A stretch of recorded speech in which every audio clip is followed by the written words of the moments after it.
Yes, sir. Let me introduce y'all to the greatest show that ever aired on Nickelodeon back in 2012. The Teenage Mutant Ninja Turtles.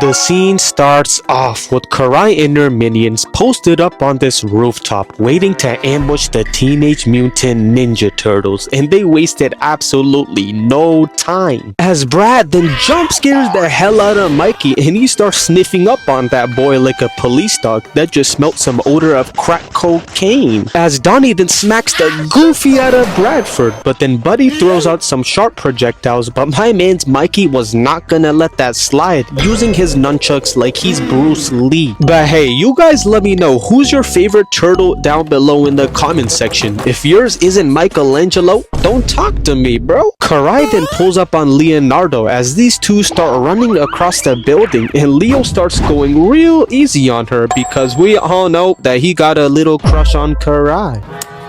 I love you, baby! But Karai was not trying to hear all that nonsense, as she then pushes Leo back, telling him that she's about to put him 6 feet under to meet with Iron Man in the grave. But then out of nowhere, the ground starts shaking, and it's obviously Rod Wave who caused this earthquake, forcing Leo to karate kick her away, causing Leo to get crushed by this pillar. The turtles then quickly save Leonardo from getting suffocated by the bricks, but my dude is somehow still mad that Karai got away. Like, I swear he's simping over the wrong woman, cause first of all, she's pure evil, and are you not forgetting the fact that she's also working for Shredder to do his dirty work? Like my brother Leonardo, you gotta stay away from crazy emo chicks like Karai. They'll ruin your life. A few moments later. But now we're back at the underground lair, and my man's Master Splinter gathers all of the turtles together to reveal a secret that he's been hiding from his children. But y'all know how dads get though. They drop a crazy lore dump once in a while. You're wearing a lot of layers. Yeah, it reminds me of the time that I landed on the moon. Stop the cap. Ever since I was little, I hated Shredder. We used to fight, argue, but in one of our battles, he stole Miwa and adopted her as his own daughter. And that same little girl happens to be Karai, who was raised, trained to become a monster under Shredder. And the turtles hearing this news were just as confused as I am. How the hell are you gonna take my own child away from me? Hey, but at least I don't gotta pay child support. I mean, this is a diabolical backstory. This dude Shredder gotta be the worst villain in all of fiction. And let me not forget, he also murdered Splinter's own wife. End of flashback. So we all know that Shredder wants to wipe the turtles off of the map, and he's slowly gathering a massive army to take over New York City. But then we get introduced to this 250-pound leopard named Tigerclaw. And you know bro was about to smoke, cause he was really about to blow off Karai's head for no reason. That's how I knew he was about to be dangerous. So Shredder assigns these two with the mission of hunting down Splinter and the turtles. And how the hell did Shredder hire this big brolic tiger without him eating him alive, bro? So then Tigerclaw pulls up on the turtles, and he was playing no games today, gun loaded, asking them to bring me Splinter right now. No. Leo then swings 3 times in a row, only to miss all of his attacks as Tiger shoots Buddy onto the ground. Like bro, there's really levels to this fighting stuff. Had Leo taking the fattest nap of his life and the fight just started. You are nothing but cubs. Like Tigerclaw really had Michelangelo pissing his pants, hoping he had some catnip for this animal to nibble on. But Tigerclaw really starts unloading the whole clip, forcing the turtles to retreat from this fight. But Tigerclaw chases after them, and he really starts 1v4ing the turtles like he's Broly from Dragon Ball Z, as he starts shooting his laser blaster at them, missing every shot like he's a stormtrooper. But peep the can't touch me, as Tiger flies into the air like he's playing jetpack joyride. As he then knocks Leonardo out, as Raph then spams a few attacks, but Tigerclaw was moving like Ultra Instinct Goku, like you know the fight is over when even someone like Raph is struggling. They had Buddy tied up like Peter Griffin, as Tiger then grabs Mikey by the leg, threatening to throw him into the furnace, but my man's Leo had no other choice. As he then calls a Master Splinter, telling him that they're in danger right now, but then these three turtles get tied up together while this idiot Donatello is trapped inside of Dimension X for some reason. Like, this dude is literally doing a random side quest fighting the Krang to impress his girl April. Like, dog, I swear Donatello is never there when the turtles need him. But then we see Master Splinter make his arrival, stray aura farming with the moon right behind him. Like, I do not care, I'm glazing. Anything Unk does is so cold. And if y'all want a video on Master Splinter and want to see me cover more seasons, make sure you guys like and subscribe right now, bro. But here's where we get one of the coolest interactions in the entire show. キュースとネコをかもっとは言ったものだが、果たしてどうかな？知りたいか？ That's what I'm talking about! That's why he's doing me! Splinter starts dodging and weaving, then proceeds to toss bricks right at Tigerclaw's face, giving him a free cheekbone implant as they both rush in and clash their swords together. Like, I'm trying to tell you guys, this fight is actually peak cinema. Peep the double weave into the three-piece combo, no Popeyes, had Tigerclaw looking mad stupid. Like, my man Splinter was just straight clip farming, throwing the blades, disabling Tigerclaw's jetpack into a mean karate kick. Like, Unk might be 60 years old, but he still got those moves. Cause peep the double jab, hitting a mean backhand harder than a foreign parent, as Tiger tries shooting his gun, but Unk throws it back at him. Like, I know Tiger is in straight pain right now, almost had bro falling right off of the edge like Black Widow. But then Karai decides to third party like a Fortnite lobby, shooting a poison dart straight at Splinter and gets him right in the neck. Leo then tries convincing Karai that Splinter is her real father, and she really thinks that Leo is capping right now, pulling out the blade and almost kills them. But Tigerclaw, being our real one, says that only Shredder is allowed to eliminate Splinter and the turtles himself. And so Unk finally wakes back up, using a shuriken to free the turtles, almost getting kicked off of the roof, as these boys start skedaddling and use a stealth bomb to escape right out of there. So the bad news, chat, is that Splinter gets captured and gets chained up by Shredder and his goons. Hey bro, you're hella chopped. How about you take off the helmet? Yeah, Shredder, let's not take it off, bro. You messed up. You gotta go bald. And Shredder was mad angry, knowing that he looked like Deadpool, almost cutting bro's head off smooth. Until Karai says that they need to run the Fate one-on-one when Shredder is not chained up and poisoned. And honestly, that's W Karai in the chat. She might have some humanity left in her after all. And this show actually makes no sense, cause tell me why the gang spent 15 minutes getting chased by this DJ Khaled-sized worm. Like, they really had Casey Jones getting eaten alive by this creature like it's some good eats or something. Finger licking good special. So then Leonardo pulls up at Shredder's hideout and he tries saving Master Splinter, thinking that nobody can see him right now, but this was clearly a massive trap. As Shredder then reveals himself and Tigerclaw literally starts manhandling Leo. Like, my dog, how are you 50 years old and still beefing with 13-year-old turtles? Start a family or something, big bro.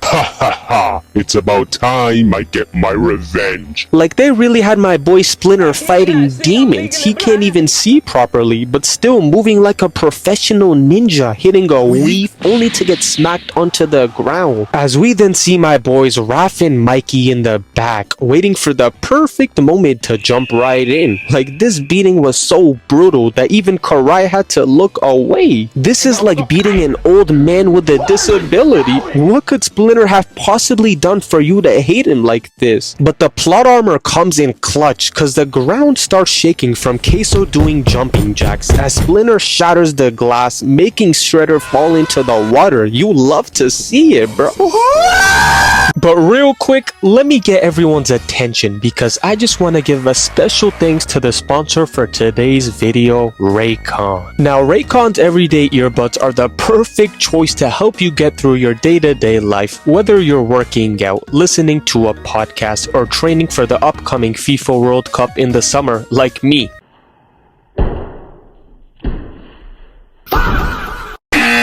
There's no better time to invest in a pair of the open earbuds. And these earbuds sit right outside of your ear canal so you can hear your teacher yapping in the middle of class while you're still locked in at the same time. And the goated thing about Raycons is that they're really lightweight, so they actually stay in your ear without falling out. Personally, I use the carbon black variant to help me push through my workout routine while also letting me binge my favorite shows. But the essential open earbuds are here to be your best homie, so make sure you guys click the link in the description or go to buyraycon.com/yoallyopen to get 20% off. And once again, thanks to Raycon for sponsoring this video. Now back to the action. Then these fireworks start going off as a distraction as the turtles run over to Splinter and make their escape like they're a magician, disappearing into thin air like your father. So then Shredder starts drinking water and even starts meditating, getting back to full HP, but Shredder's minions pulled up immediately, wasted no time. They must have had Google Maps on speed dial. But Leo really starts 2v1ing these goons, kicking Karai away. Bro really thought he could hang with Big Tigerclaw, only to get his sword snapped in half. And I really thought that Leo was cooked here until Big Splinter comes in, snapping Tiger's wrist and then ragdolls him like a bowling ball. Nice throw! Like, bro, this is exactly why we love Splinter, protecting his turtle sons, always putting his life on the line. But as everyone is squabbling, the ground starts shaking for the 67th time and Karai falls off of the building. But hey, I'm honestly not even mad at this. Gamora got the exact same treatment and I didn't care either. But then Tigerclaw starts holding up Splinter, about to finish him, until my man's Leo lands a mean karate kick, putting Tiger in the letter L position. Tigerclaw then tries sneaking them, but Splinter hits him with a Mortal Kombat finisher, sending bro right into the whale. Fatality. And honestly, I don't even know what's happening in this scene. It's pure chaos, cause Donnie opens a portal, sending this creature back to Dimension X and closes it right before April and Casey get sucked in. So while the gang is celebrating their victory, we see Karai in the very back, hearing up on some chatter, hearing that Splinter might actually be her real father, and she can't believe this, bro. 5 minutes later. We then see Casey Jones getting chased by Tigerclaw, and he's straight beating this child over and over again like an angry father after seeing an F on a math test, because this menace tosses Casey right off of a building. I know he has ISO speed levels of brain damage right now. Those medical bills are gonna be haunting him for the rest of his life. I mean, just look at him, bruised up and everything. So then Karai pulls up on April and she says that even though she can't accept that Splinter is a real father just yet, she'll still work with the turtles, even if it means betraying Shredder and working behind his back. Hey, really be your own people nowadays. As the turtles then introduce her to Splinter, and we're really about to build the prime Avengers with this team right here. Nobody is stopping them. So then Splinter shows Karai some of the old pictures of the family when they were younger, and this brought back all of the memories as Karai realizes that Shredder's been lying to her ever since she was born. Man, I would be hella pissed. 12 seconds later. So then the turtles pull up on Tigerclaw, and the cinematics for this fight were actually S tier. Incredible. So the squabble commences with Leo and Raph trying to jump this man, but he instantly yanks them in the opposite direction, treating these turtles like some baby food. Mwah, mwah, mwah, mwah. Finger licking good. It's free eats out here as Donnie tries swinging, but he sends him right into the wall. Then Mikey pulls Tigerclaw's arm back. Raph then proceeds to jump in as a distraction. Leo then tries slicing but misses completely. And my question is, bro, how are you losing a 4v1? Mikey then gets booted like a soccer ball. These two get hammered. Then Raph gets absolutely cooked as well. And I can't lie, it's not looking too good for the turtles right now. Mikey then gets grabbed, slammed onto the floor, then thrown straight into the wall. I mean, this is just straight up embarrassing. And Leo really thinks that he's a sneaky ninja, only to get one-tapped, and Tigerclaw really defeats the turtles that easily. Didn't even break a single sweat. I'm telling you guys, this man has pure aura. So then Karai switches teams real quick, like she's Zuko from Avatar, kicking Tiger in the face, then tries poking him only to get slammed onto the table, about to dice her head right in half. But then Karai weaves, then lands a ballerina kick into two more, only to get hit with a Hadouken, sending Karai into the wall, putting her straight to night-night. And Tigerclaw is actually a real demon, cause he was about to crush Karai into bits and pieces if the turtles even moved a single inch. And here's where Tigerclaw escapes with the girl in his hands and takes her over to Shredder, saying that she's a traitor. Kill that boy!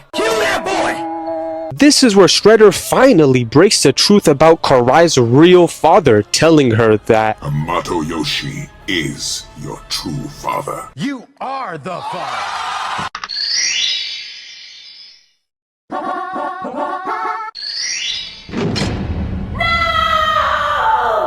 2,000 years later. So then the turtles then sneak into Shredder's lair so easily. I swear this place has the worst security, cause Raph and Leo take out these footbots and arrive at the Diddy dungeon where Karai is locked up at. And Leo even gives her that light skin stare, like, my brother, this is not the right time. But she gets unlocked from her cage and they start escaping until that boy Tigerclaw arrives, and he makes quick work of Raphael and Leonardo as usual. But then we see Mikey fighting Bradford, and he lands a clean slide kick, sending bro into the dumpster. Trash! Like, y'all are low-key sleeping on Michelangelo. He might be the best fighter on the team, but y'all are not ready for that convo.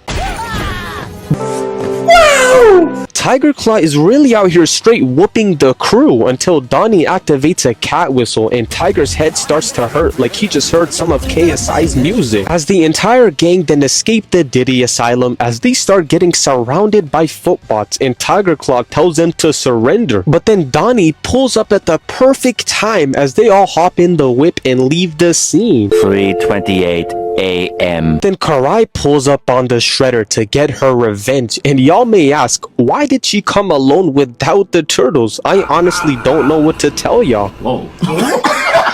But she slices this NPC to show Shredder that she was not screwing around today. And this fight was really Hydrogen Bomb versus Coughing Baby, because my dog, who are you swinging at right now? And Shredder was really trying to knock some sense into this girl, but she was not listening as she lands a kick on Shredder, and this pissed him off so badly that he backhands the crap out of her. My man Shredder really said equal rights, equal fights. These hands are rated E for everyone, even emo chicks. This has gone far enough. Whoa, relax, dude.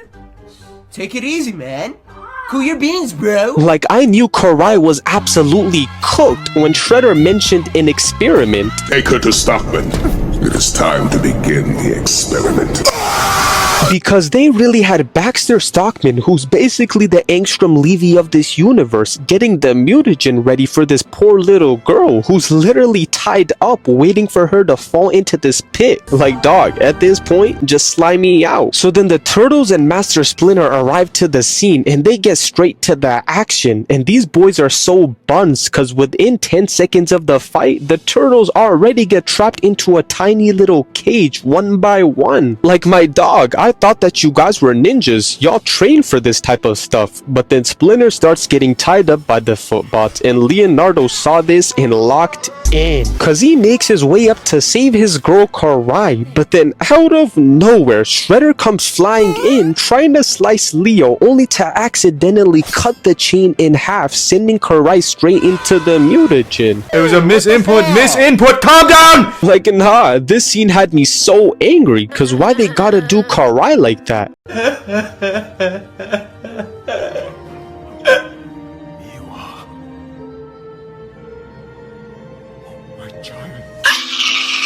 Let me get a hashtag justice for Karai in the comment section right now. Look at the absolute hatred in Splinter's eyes. You could tell that the beef was personal from this point on. Cause bro really killed Splinter's wife, then mutated his own daughter into a freaking snake. Like, I would have to air the whole place out. I do not care. I'm crashing out. More moments later. So the finale starts off with Shredder making a shady deal with the Crank, asking that if they can unmutate Karai back to normal, then Shredder will help the Crank take over New York City and rule the entire planet. So then the Crank start terrorizing New York City. We got UFOs and massive robots straight ruining the entire neighborhood. This is exactly what ChatGPT is about to do to us in 2045. They even had portals opening from Dimension X, this 20-foot Crank monster mutating random civilians. But don't worry, if you live in New York City, this is just a regular day, nothing out of the ordinary. The city is ours, Master Shredder. Like, these dudes really think that they're Batman. Y'all are doing anything by actually saving the city.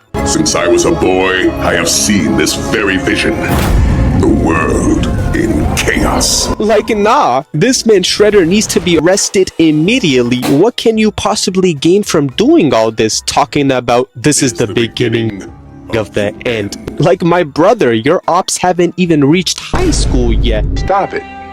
Get some help. We then see my boy Leonardo straight clearing out these footballs with efficiency, straight slicing and dicing these fools like he's playing Fruit Ninja. Really had Tigerclaw admiring the techniques he was seeing right now. Like, even Bradford was glazing Leonardo. That's how you know you're the toughest. But then Leonardo gets his foot grabbed and gets thrown and starts tumbling straight into the sewer water where Asmongold lives at. And Leonardo was really on low HP right now because he still has to face 4 grown adults as Shredder commands them to jump Leonardo as these 3 start putting that absolute beat on him. But Leo must have activated that avatar state cause he throws Fishface away, then kicks Bradford out of the frame, hitting a battle scream, somersault into a mean kick, knocking out all of these goons with a single blow. Like, that's what I'm talking about. That's why he's doing me! This is exactly why Leonardo is the leader. Bro is really like that. But then Shredder turns into Tai Lung and teleports behind Leonardo right as the lightning strikes in the coldest fashion, as Buddy then turns around and yeah, he just accepts his fate.